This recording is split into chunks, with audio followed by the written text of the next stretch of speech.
In 2013, a female relative of Albert Perry, an African-American man from South Carolina, submitted a sample of his DNA to a company called Family Tree to trace family roots.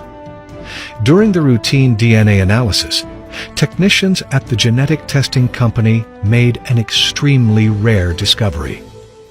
Albert Perry contained a Y chromosome with a genetic signature like no other.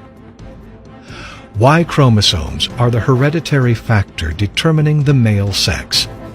Albert Perry revealed that the most recent common ancestor for his lineage was roaming the earth about 338,000 years ago.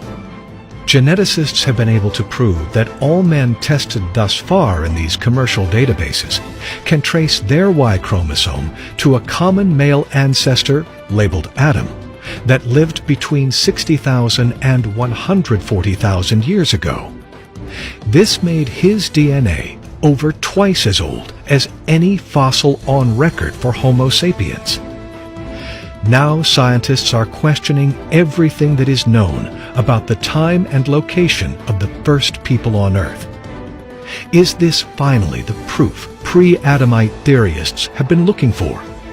That there really were human civilizations before the age of Adam and Eve? And if so, what other doors can Perry's DNA open? 36,000 years? Could it really be true that humans were on Earth so long ago? And not just humans, but advanced civilizations with hierarchies and kings?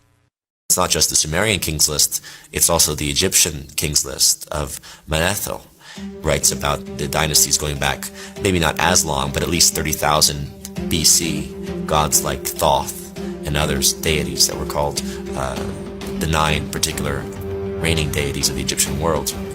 So if these deities have, again, lifespans of thousands of years, then of course to a human, it's going to seem as though they are gods. But if humans have been around for close to 300,000 years, according to Albert Perry's DNA test, why do all these creation stories come from a much later time?